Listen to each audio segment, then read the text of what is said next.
यहां कुछ कंसेप्ट बताना चाहता हूं तुमको, and that is called as species area relationship. This is called as species area relationship.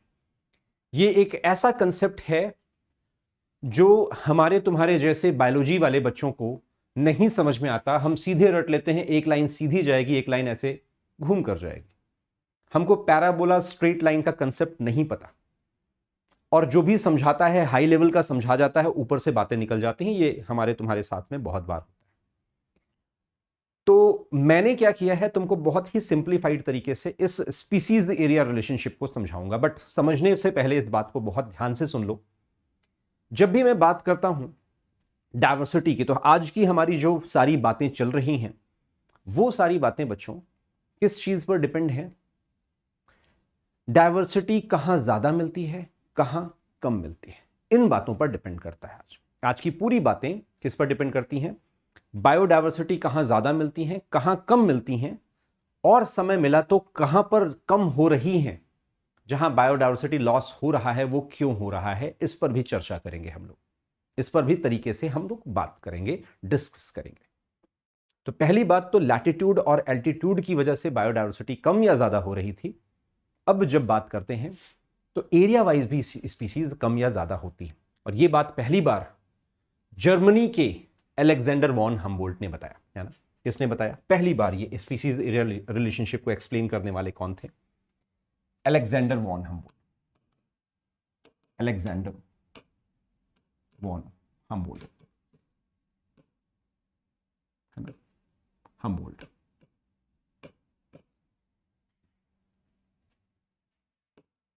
ठीक है, तो अलेक्जेंडर वॉन हम्बोल्ट की बात करें, ये आपको समझना। अब जब मैं अलेक्जेंडर वॉन हम्बोल्ट की बात कर रहा हूं, है ना, यहां डी है ना, अलेक्जेंडर वॉन हम्बोल्ट की बात कर रहा हूं, तो जर्मनी के थे। ये भी आपको जानकारी के लिए, क्योंकि जानकारी ही बचाव है ना।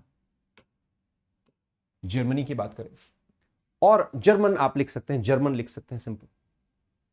तो ये जो जर्मन पर्सन थे, इन्होंने एक्सप्लेन किया कि जैसे जैसे मतलब एरिया बढ़ेगा स्पीसीज बढ़ता जाएगा। तो हो क्या रहा था, इस बात को भी बहुत सिंपल फॉर्म में समझें। ये साउथ अमेरिका के जंगल में घूम रहे थे। पहली बार ये स्पीसीज एरिया रिलेशनशिप इन्होंने कहां पता लगाई? साउथ अमेरिका के जंगलों में। सिर्फ कहानी की तरह सुनेंगे। और वहां घूमते घूमते इन्होंने देखा कि वो छोटे एरिया को एक्सप्लोर कर रहे हैं, तो उनको कम स्पीसीज मिल रही। जैसे जैसे वो ज्यादा एरिया को एक्सप्लोर करते जा रहे हैं, स्पीसीज की रिचनेस बढ़ती जा रही है, वहां ज्यादा स्पीसीज मिलती जा रही है। और उन्होंने उसी कंसेप्ट को एक मैथमेटिकल टर्म में एक्सप्लेन किया। फिलहाल इसको सिंपल लैंग्वेज में मैं समझाना चाहता हूं। जैसा कि मैंने आपको बोला था, एक स्पीसीज, है ना, ध्यान से समझेंगे, बढ़ती जाएगी जितना ज्यादा एरिया बढ़ेगा। तो they both are directly proportional. Initially तो हमें यह समझना होगा कि more the area more the species. एक छोटे से एरिया में कम स्पीसीज आएंगी। स्पीसीज रिचनेस की बात करें, रिचनेस का मतलब क्या होता है? मैंने पढ़ाया भी था तुमको कल, क्योंकि आज सेकंड ही लेक्चर है और हम काफी अच्छे से चल पा रहे हैं, और मैं लिख कर पढ़ा रहा हूं, भले थोड़ा सा टाइम ज्यादा लगता है। मॉर्निंग की क्लास में आपको स्लाइड और एक्सप्लेनेशन के थ्रू पढ़ाऊंगा, तो मैं दोनों ही एक्सपेरिमेंट के थ्रू आपको समझा रहा हूं। दोनों में ही आपका फायदा है, नुकसान किसी में भी नहीं है। बट समझना यह है कि हम कहां से ज्यादा अच्छा समझते हैं, है ना। और एक और भी अच्छी चीज, इस पूरे प्लेटफॉर्म पर, इस लेट्स क्रैक न्यूटीजी प्लेटफॉर्म पर आपको मल्टीपल टीचर्स के ऑप्शंस भी मिलते हैं। मैं रिकमेंड करूंगा हर टीचर को सुनो और अपना बेहतरीन परफॉर्म करो, है ना। फिजिक्स के, केमिस्ट्री के, है ना, बायोलॉजी में आपके पास ऑप्शंस हैं, बेहतर करना है ना। इन्होंने बोला कि स्पीसीज जितनी ज्यादा बढ़ती जाएंगी based on the area, more the area more the species, less the area less. लेकिन क्या हम 1 किलोमीटर बढ़ाएं तो स्पीसीज बढ़ जाएंगी? 1 से 2 हो जाएंगे तो स्पीसीज और बढ़ जाएंगे, 2 से 4 हो जाएंगे स्पीसीज बढ़ जाएंगे, लेकिन कब तक? एक लिमिट तक। और लिमिट को इन्होंने, इस बात को भी आपको समझना है, एस का मतलब तो स्पीसीज रिचनेस होता है, स्पीसीज रिचनेस होता है बच्चों। एस का मतलब होता है स्पीसीज रिचनेस। अगर मैं बात करूं ए की, ए का मतलब क्या हुआ? एरिया। लेकिन लेकिन क्या ऐसा है कि ये जो स्पीसीज है ये हमेशा बढ़ती जाएगी, अर्थ से पार भी चलेगा, यूनिवर्स में चलेगा, तब भी स्पीसीज बढ़ती जाएंगी? नहीं। इसका मतलब कहीं ना कहीं उसका स्टॉपेज है। अगर मैं इसको ग्राफ के फॉर्म में ड्रॉ करूं तो ये जो ग्राफ जा रहा है, स्पीसीज बढ़ी है ना, स्पीसीज बढ़ा बढ़ा बढ़ा बढ़ा बढ़ा है ना, और एक टाइम ऐसा आएगा जब ये स्पीसीज ये स्ट्रेट लाइन पकड़ लेगा, मतलब स्पीसीज रिचनेस क्या हो जाएगी, एक जगह पर स्टॉप हो जाएगी। आप एरिया बढ़ाते जाओगे बढ़ाते जाओगे बढ़ाते जाओगे, बट स्पीसीज रिचनेस क्या हो जाएगी वहीं पर, और स्पीसीज नहीं बढ़ेंगी और आपको नई स्पीसीज नहीं मिलेंगी। इसका मतलब ये क्या हो गया कि कहीं ना कहीं वो रुकेगा, और वो कांस्टेंट की जब मैं बात करूंगा, यहां पर इस बात को समझें, तब एक, अगर मैं, ये आपने फिजिक्स में भी पढ़ा हुआ है कि जब भी मैं किसी इन डायरेक्टली प्रोपोर्शनल को हटाता हूं तो we have to put any constant over there. तो स्पीसीज एरिया रिलेशनशिप में z है ना, CA⁴Z। अब ये जो c है ये y इंटरसेप्ट है। मैं एक्सप्लेन करूंगा हर एक चीज को आज बहुत अच्छे से, आपको समझना है।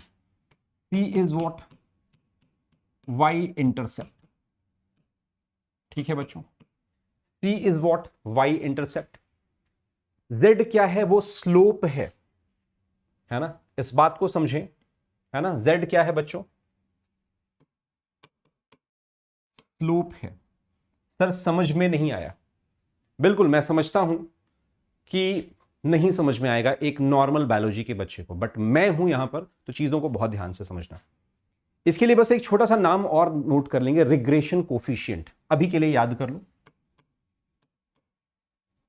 Regression coefficient, right. और आज के बाद से स्पीसीज एरिया रिलेशनशिप में किसी भी बच्चे को कोई प्रॉब्लम नहीं आएगी, दिस इज माय प्रॉमिस। बस ध्यान से सुनना। मैंने क्या किया, मैंने कंसेप्ट में क्या लगाया कि एक सिंपल सा एक ग्राफ दिखाता हूं तुमको।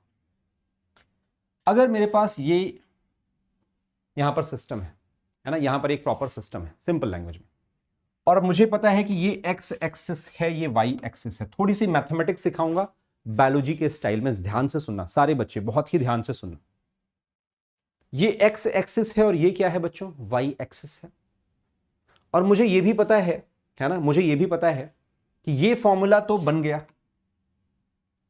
ये फॉर्मूला तो बन गया, लेकिन अगर मैं दोनों साइड में लॉग का फॉर्मूला या लॉग के रूल्स लगा दूं, लॉग में क्या होता है कि अगर इसका मैं लॉग निकालूं, एक सिंपल सा फंडा बताता हूं, तो जो भी चीजें मल्टीप्लाई होती हैं वो लॉग में प्लस हो जाती हैं, और जो भी पावर में होती हैं वो आगे आ जाती हैं। ये दो चीजें याद कर लो बस, कुछ और सीखना ही नहीं तुमको, इससे ज्यादा तुमसे तुम्हारा एप्लीकेशन ही नहीं है। दोबारा बोल रहा हूं, लॉग कभी भी किसी भी इक्वेशन का निकालना हो, इसके न्यूमेरिकल्स नहीं आएंगे। एक खुशखबरी है तुम्हारे लिए ना, एक खुशखबरी, एक मिनट, गले में कुछ अटक रहा था। हाँ,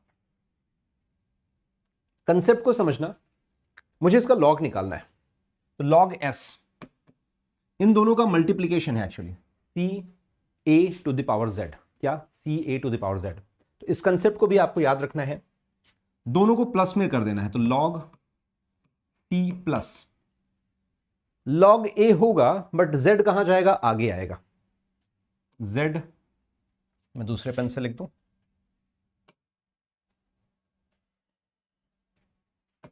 log C plus Z log A। अब ये जो चीज लिखी हुई है बच्चों, इस चीज को बहुत ध्यान से समझना। अगर मैं इसका लॉग निकाला मैंने, तो ये लॉग में ऐसे लिखा जाएगा। यूं समझ लो कि किसी चीज को सिंपल लैंग्वेज में, हमारी तुम्हारी लैंग्वेज में, हालांकि ये परफेक्टली करेक्ट नहीं है, बट समझने के लिए मुझे किसी चीज को सेंटीमीटर में लिखना है और वो है मीटर में, तो बातें तो एक ही हुई ना। तो कोई चीज नॉर्मल इक्वेशन में है और उसको मुझे लॉग में लिखना है, बस यही डिफरेंस है। ऐसा समझ लो, ऐसा समझ लो। तो यहां से यहां ये हुआ, इस बात को समझ में आया।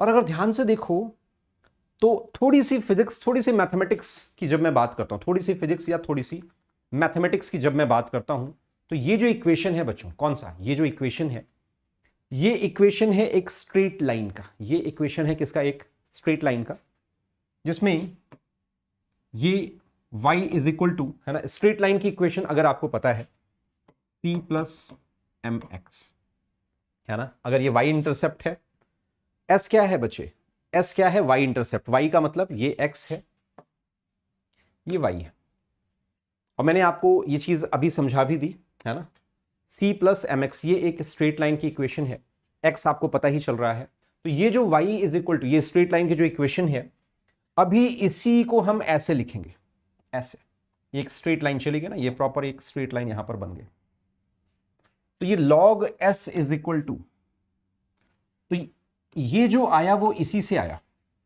ये जो इक्वेशन आई वो इसी से आई, इसका जब हम log निकालेंगे, है ना, log निकालेंगे, तो ये इस तरह की इक्वेशन बनाएगा, पहली बात ध्यान से समझें, और ये जो इक्वेशन है, ये इक्वेशन किसकी है, एक स्ट्रेट लाइन की इक्वेशन है। तो जब भी आपसे कोई पूछे कि किसी भी स्पीसीज एरिया रिलेशनशिप को लॉग में कैसे रिप्रेजेंट करेंगे, तो you have to draw a straight line, क्योंकि ये इक्वेशन ही स्ट्रेट लाइन की है, अदरवाइज वो इक्वेशन गलत हो जाएगी, ठीक है। और जब भी सिंपल फॉर्मूले को करें तो आपको ये पैराबोला शो करना होगा, रेक्टेंगुलर पैराबोला के फॉर्म में आपको ये शो करना होगा। अब अगली बात समझें, अभी भी बात मेरी खत्म नहीं हुई है, अभी भी मेरी बात खत्म नहीं हुई है, बहुत ध्यान से सुनेंगे, हर बच्चा बहुत ही ध्यान से सुनेगा। जब हम इन चीजों को इतने बेहतर तरीके से समझ पा रहे हैं, ये इक्वेशन या ये इक्वेशन में डिफरेंस क्या है और दोनों कैसे आई, प्लस हर एक का मतलब भी समझ रहे हैं, S species richness, simple language में स्पीसीज जितनी ज्यादा बढ़ेंगी बेस्ड ऑन एरिया, एरिया बढ़ता जाएगा, स्पीसीज बढ़ती जाएंगी। कांस्टेंट पुट किया क्योंकि कहीं ना कहीं वो कांस्टेंट होगा ही होगा, कहीं ना कहीं वो बढ़ना कम होगा, तो उसकी वजह से मुझे ये पुट करना पड़ा, फिर मैंने उसका लॉग निकाला तो ये इक्वेशन आ गई, और इस पूरे इक्वेशन में यहां पर कुछ बातें दे रखी, S for species richness, A for area, बात करते हैं सी। अब इस बात को समझना, ये एक स्ट्रेट लाइन है, और यहां पर जो बातें हमारी कर रही थी हम लोग, स्पीसीज रिचनेस और ये एरिया होता है, ये बात तो हमें क्लियर है कि एक्स एक्सिस पर हमेशा, है ना, एक्स एक्सिस पर हमेशा क्या होगा बच्चों, एरिया, ये बात समझ पा रहे हैं इधर, और वाई एक्सिस पर हमेशा क्या होगी, स्पीसीज रिचनेस, और वो बढ़ती जाएगी। मान लो इस पर्टिकुलर एरिया में, है ना, 0 एरिया में मान लो ये 10 है, ये 0 है, तो एरिया 1 किलोमीटर यहां से स्टार्ट किया, 1 किलोमीटर, यहां 2, यहां 3, 1 किलोमीटर में स्पीसीज ही 10 से स्टार्ट हुई, तो यहां से बना, तो ये किस जगह पर कट कर रहा है, देखो कुछ ऐसी भी बनेंगी, मतलब एक किलोमीटर के एरिया में सिर्फ 2 ही स्पीसीज हैं, 1 किलोमीटर के एरिया में 10 स्पीसीज हैं, 1 किलोमीटर के एरिया में यहां से शुरू हो सकती है 20 स्पीसीज है, तो जिस जगह पर वाई पर कट करेगा that is known as Y intercept and that is called as C. Concept clear ना, जिस जगह पर वो वाई को कट कर रहा है, वाई, है ना, एक्स और वाई एक्सिस को, तो वाई एक्सिस को जहां पर भी कट करेगा उसको मेरे बच्चों बोलेंगे क्या, सी। तो C is what, Y intercept. I hope this is clear, yes और नो, ये मुझे बताओ, क्या मुझे ये बातें तुम्हें, मतलब मेरी बातें तुम्हें समझ में आ रही हैं? मैं तुम्हारा यस यहां देख रहा हूं, क्या तुमको सी का मतलब समझ में आया?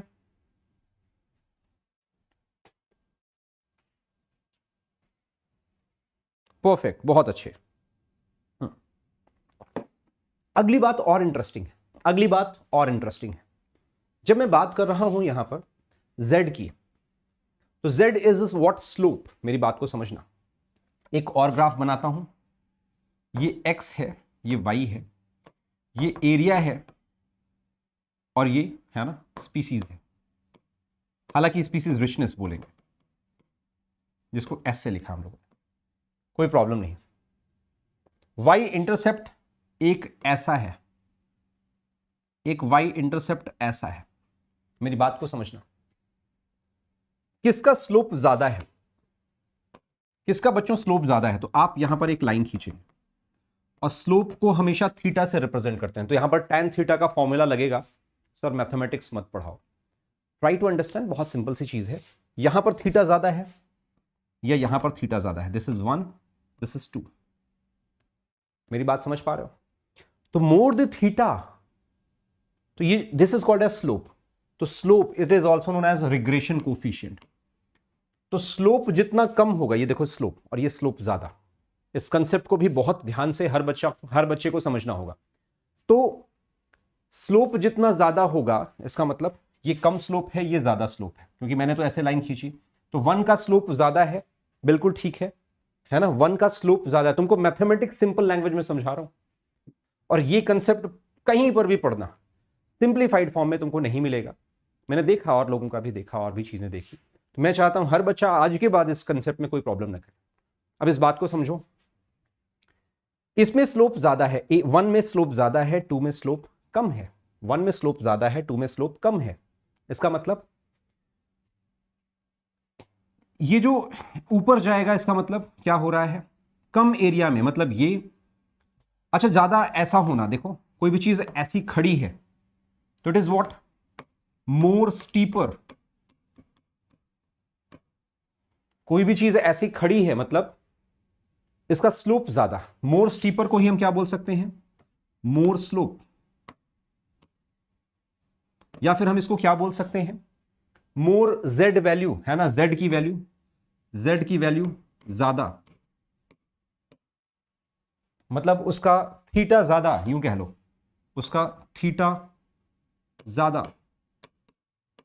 एंड मोर द थीटा, मेरे बच्चों ध्यान से समझना, more the theta more the species richness ज्यादा। मेरी बात समझ पा रहे हो, कम एरिया, आप ध्यान से देखोगे इतने से एरिया में इतनी स्पीसीज है, देख रहे हो।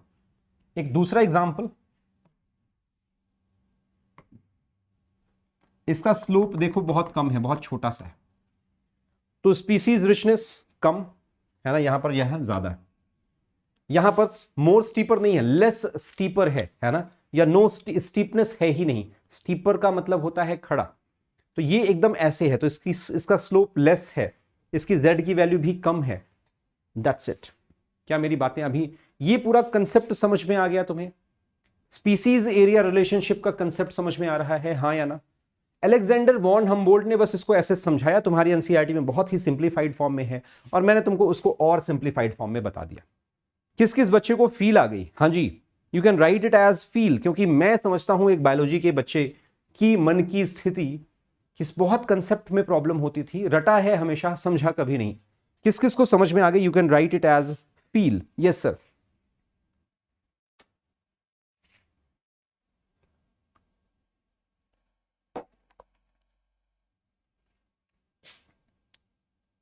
चलो वंडरफुल, बहुत अच्छे। तो तुम्हारे चार्ट्स भी मैं देख पा रहा हूं, है ना, परफेक्ट, बहुत ही अच्छे, है ना। तो ये जो कंसेप्ट है इतना सिंपल है, इतना ही सिंपल है। इसका मतलब बच्चों क्या हुआ? इसका मतलब क्या हुआ कि ये जो कंप्लीट वैल्यू है, इसमें जो z की वैल्यू है, ये जो थीटा है ना, ये 0.6 से 1.2 तक के बीच में ही होता है। तो स्पीसीज रिलेशनशिप में कितना z की वैल्यू जो होती है, ये कितनी 0.6 से लेकर 0.12 तक ही होती है, जिसमें तुमको स्टैंडर्ड वैल्यू, इस थीटा की वैल्यू, आज से पहले तुमने रटा था इसको, आज इसको ढंग से समझो। इसमें जो फ्रूगीवोरस बर्ड है और मैमल्स हैं, है ना, इनका जो वैल्यू है, स्लोप है, वो कितना है 1.15। इनका जो स्लोप है, जो वैल्यू है, वो कितनी आएगी बच्चों? इस बात को भी याद रखना, कंसेप्ट को आपको समझना है, जितना ज्यादा बेहतर तरीके से। डाटा भी है, ये कंसेप्ट था और ये डाटा था, और मुझे नहीं लगता किसी बच्चे को अब आज के बाद इसमें कोई दिक्कत होगी।